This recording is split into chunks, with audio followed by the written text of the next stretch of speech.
Okay guys, we're back with Phoenix Landscape Management training video on how to replace a rotor head. And here we are today with Chris Brady. We've located the head that's causing the problem, and Chris is in the process of digging it up.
As you can see, we've got a Toro rotor head, and I believe Chris is going to be using a Rainbird rotor head to change it out today.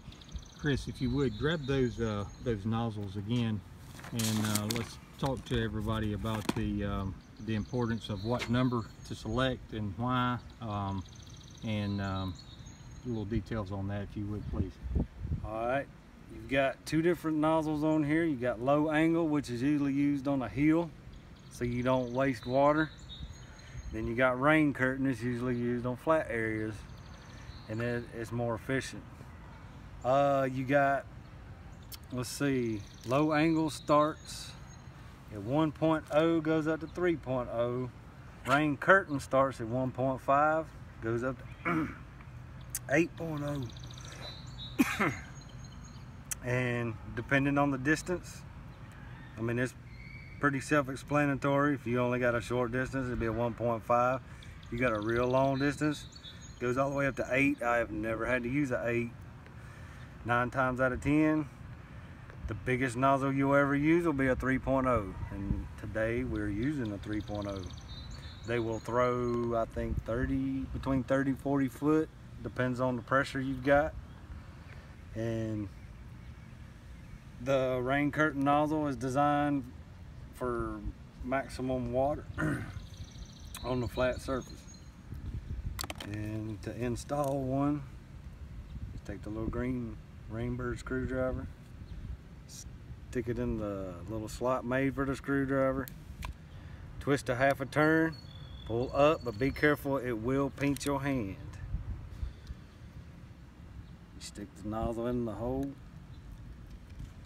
ease it back down, take the screwdriver, put it in the top of where you put the nozzle, and just run the screw down.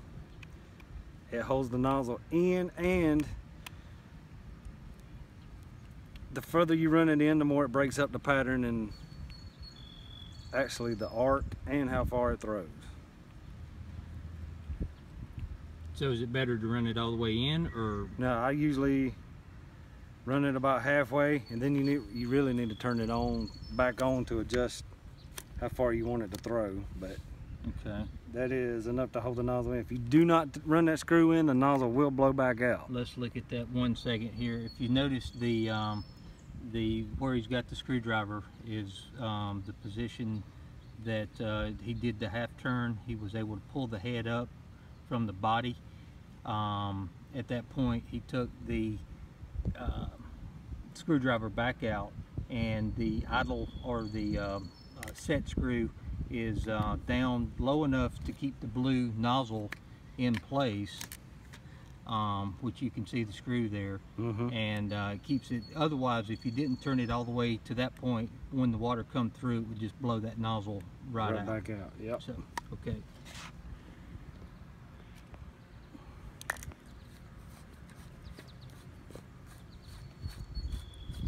now he's just unscrewing the old head. Unscrew the old one, screw the new one on.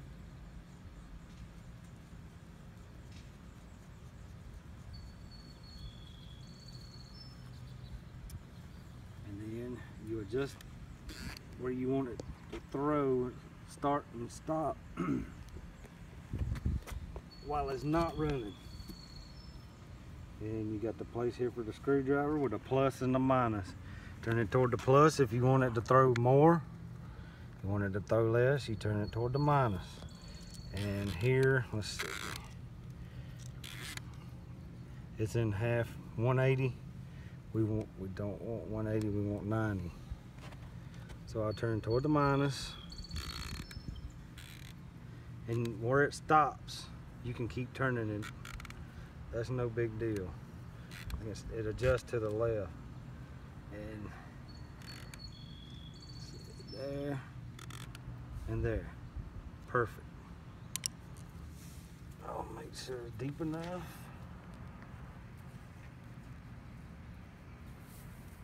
You're staying off the sidewalks at least 2 inches or more. Yep, at least. And that will prevent damage from edgers. edgers. Yep.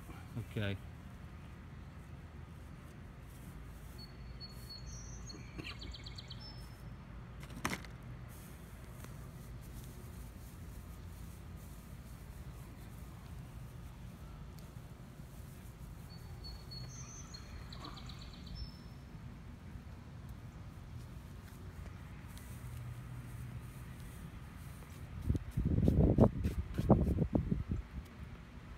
You're cleaning everything. Try to make it look better than when you put it before you got there. Perfect. But this head's not the same, so So what are you doing? Just cutting the side out just to yep. allow the head to pop up? Yep. Just making a mess in return. It would be a good idea to use maybe a tarp occasionally, Chris, to put your dirt on. Yes, it would. Especially if you're going to do a main line repair. Usually on heads you don't have to, but that's up to you.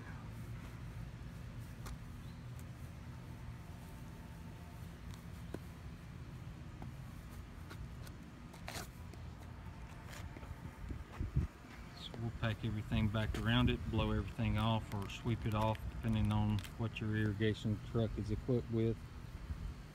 Yep.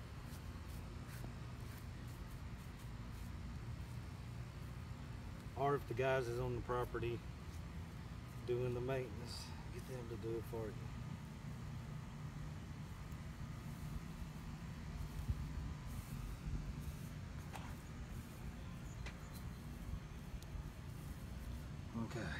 Okay, and then if we could see those nozzles one more time just to clarify. We'll walk to the shade. The sun's awfully bright here today. So as you can see which one Chris elected to use.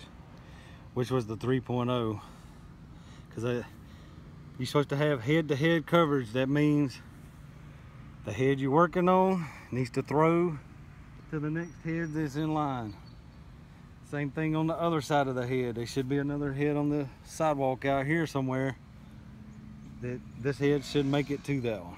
And this 3.0 will do that for this application. And that's pretty much it. Like I say, low angle is for basically on a hill. And these first two are low angle? Yeah, these two and these two. Okay, are low angle heads. And that's for a slope or something to that effect.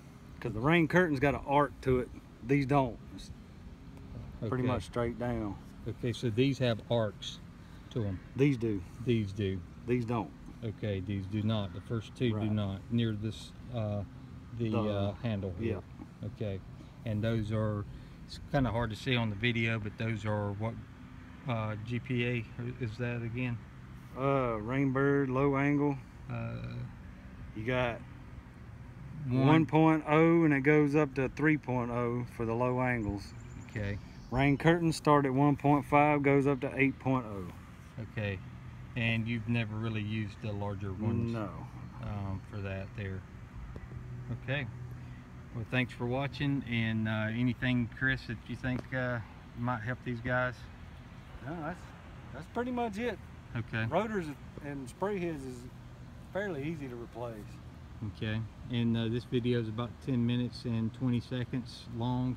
Of course, with training purposes, it took a little longer. Typically, a rotor head would be switched out in what? A couple minutes. Okay. 5 minutes at the most. Okay. All right. Well, thanks for watching.